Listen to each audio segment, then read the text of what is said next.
papers in the journal. That's 3 years. That's unacceptable by any standards, particularly as my paper was about technology and learning, and therefore it was out of date before it was published. This is crazy. Yeah? Do you understand? So I was annoyed, to say the least. In fact, I was incandescent. I was so annoyed. The second paper was published almost the same week, maybe the same month anyway. And it took me 5 months from the point I submitted it to the point that it was published. And that was in an open access journal. Here are the statistics for you. Firstly, I'll show you this actually, Open Scholarship. This is all about, this is the paper that was published in the Open Access Journal. It was about wikis, blogs and podcasts. And because it was published in an Open Access Journal, it had a lot more readership to start with. Many, many more people came in to read it. It was also open peer reviewed. In other words, the people who peer reviewed it, I knew their names and they knew my names. Not only that, but it was all published online as well, so you can go into the whole process and see their response to me, my response to them, and all of the correspondence. You can click onto each of those and see the first manuscript and the revised manuscript, so you can see the whole process of learning that went on. This is open peer review. Open and transparent, these are the letters that go with it, the author's response to the reviews. I think that's really neat. The closed journal took me 3 years, the open journal 5 months. The number of citations for the closed journal is currently 12, 357. I don't know how many people read my first article, but I know that currently 84,490 people have read the second article. And the journal impact factor is very similar. So for me, no contest. I know where I'm going to publish in future. It's going to be in open access journals because that for me is the future of education. That for me is the future of scholarship. I won't talk too much about this, but do you know what that is? Any ideas? If you've used smartboards, interactive whiteboards, then you'll know that this is a hack. It's a wee hack, in fact, by Jimmy Lee. And what he did was, he took a small pen, hollowed it out like a whiteboard pen, hollowed it out, put in a photoelectric cell and a battery and a sensor. And with a couple of wee handsets pointed at the screen, you can now use any surface as an interactive whiteboard. That wall over there, for instance. This wall here. I don't know, my shirt. Anything, you can use it as an interactive whiteboard. And instead of costing 3,000 euros, it's going to cost you maybe 100 euros. This is what we mean by hacking education. This is about open access now. My final quote for you, and then we'll stop. Knowledge is like love. You can give it away all you like, but you still get to keep it. So here's to openness. Thank you very much.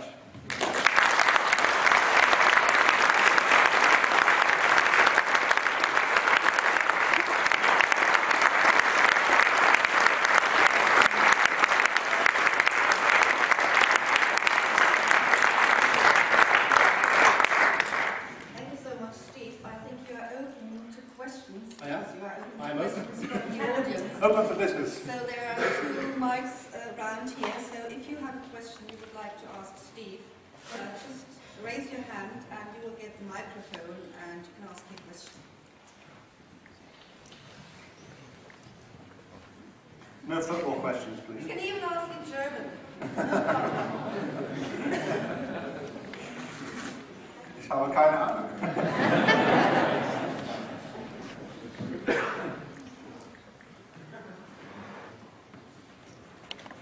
My experience with teachers at schools, universities, and other sort of companies is that they are mostly not starting to share their content because they say, I will give this to Alpha, but is that something coming back to me?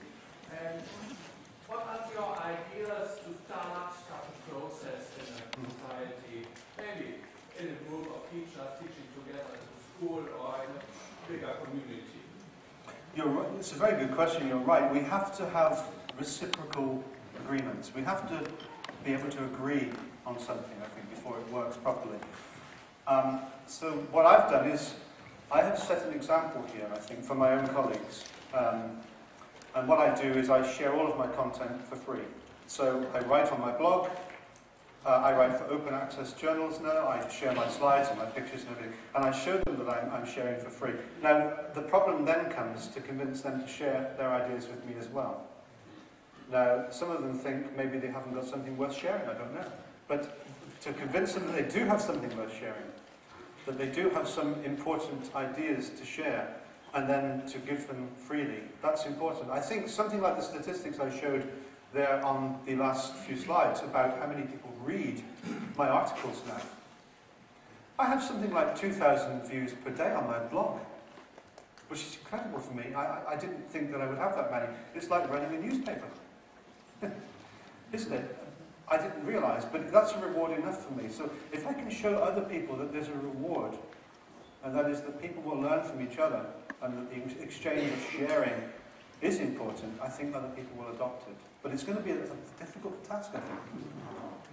The big thing is also that many teachers are scared or are afraid to give away something because they think it's not perfect. And just to convince people, give away stuff even if it's not perfect. Also to admit to students that you're not perfect. To learn together with your students.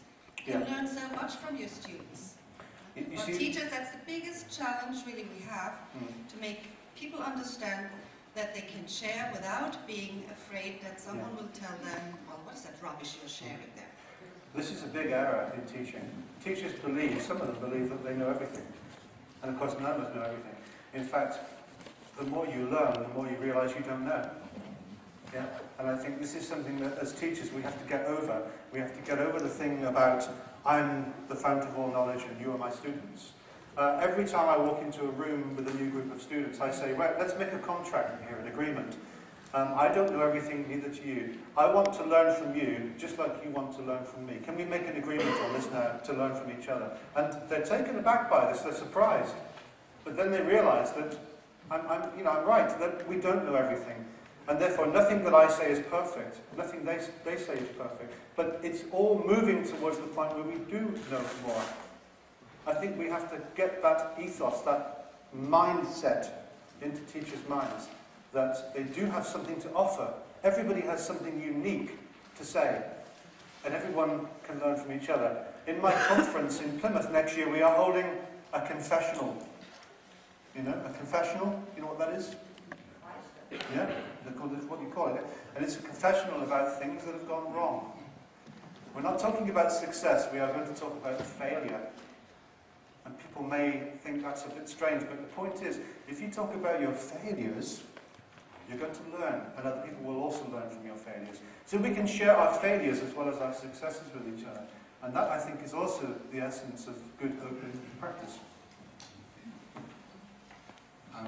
Sorry. I've worked in 3 English schools, and I've got something between first and second hand knowledge of German schools. And when I worked in English schools, I found that most of the teachers there are sharing. And my theory is that conditions were so bad, that was the only way they could survive. So perhaps we've still got it too good here, but no, it's the truth. There was no money to buy textbooks, so you've had to create your own materials. You cannot create your own materials for every class. You have to share.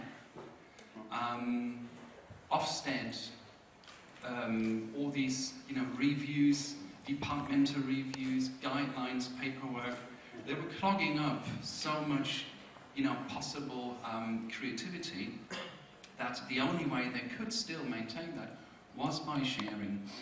And so it could be that you have to have really, really rubbish conditions to get the best out of people. And looking back, that's, you have to have a crisis for people to pull together. That's happening with Japan, that's happening everywhere. And I think that's what happened in English education, so there's still some hope that it will happen soon in German education. She's got to come back to you here on this. I think you're in trouble now. There's a very easy solution to that. Just throw away textbooks. Throw away textbooks, and especially throw away the teachers' guidelines in these textbooks. That's what I would throw away first. Yeah. I think you're right about sharing going on in the UK. I know that several years ago we started the collectives up where local schools find out who else is doing the same things as them, and then they share resources together. They share teachers as well, so we have now what we call advanced skills teachers who go from school to school with specialty expertise with skills, and they will then train up the teachers in that particular area. So there is a lot more sharing going on in England and Scotland as well, and Wales. I mentioned the Welsh as well, you know. But you see, the point is, it's all about, you're right, it's about triumph through adversity in some instances, but it's also about using what you've got to the best of its ability. I think there was one over here somewhere, in the middle. Back there. You're going to get some good exercise.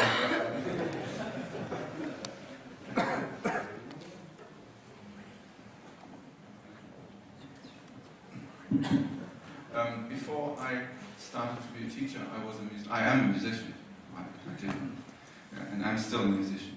And I know what it means not to have money.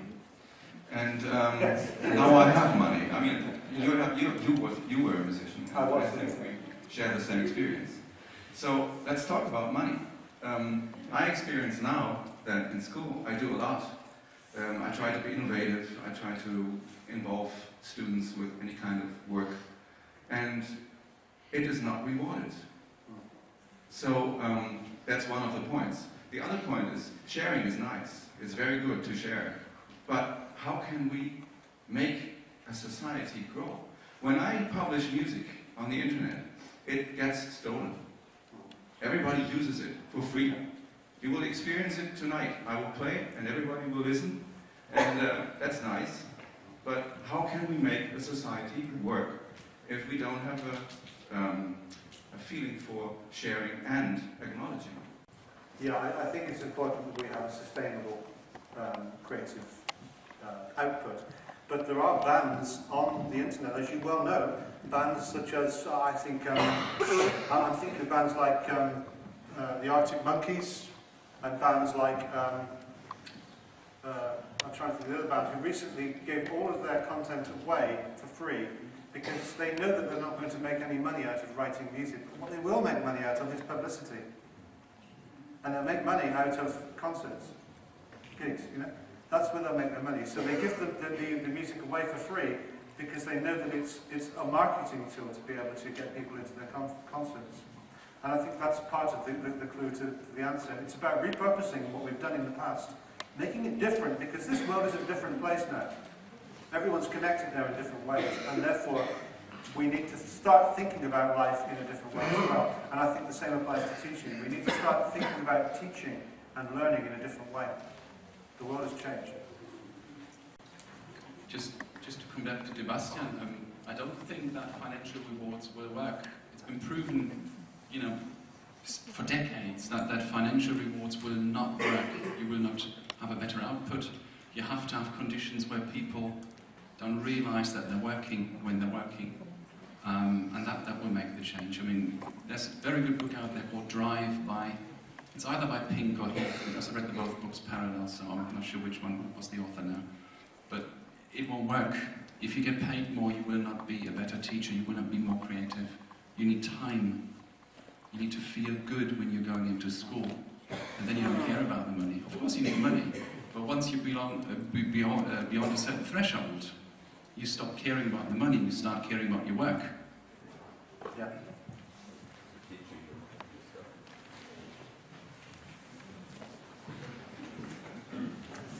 Once I did not Twitter during a talk. You didn't Twitter? Yeah, shame on you.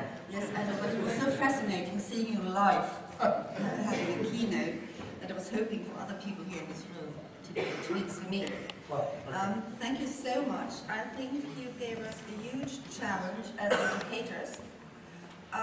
The good thing is most people who are here are open. They do share this openness with us. So I'm quite confident that this dialogue will go on, either on your blog, either on Twitter, either on Facebook, and for 2 days here in this conference. And we would really want people to get connected, because if you are connected, this will help you a lot. That is my experience. If you think, oh, is this really right what I'm doing here? Because sometimes you get doubts about what you're doing. and you have a network, and this network sustains you. And this is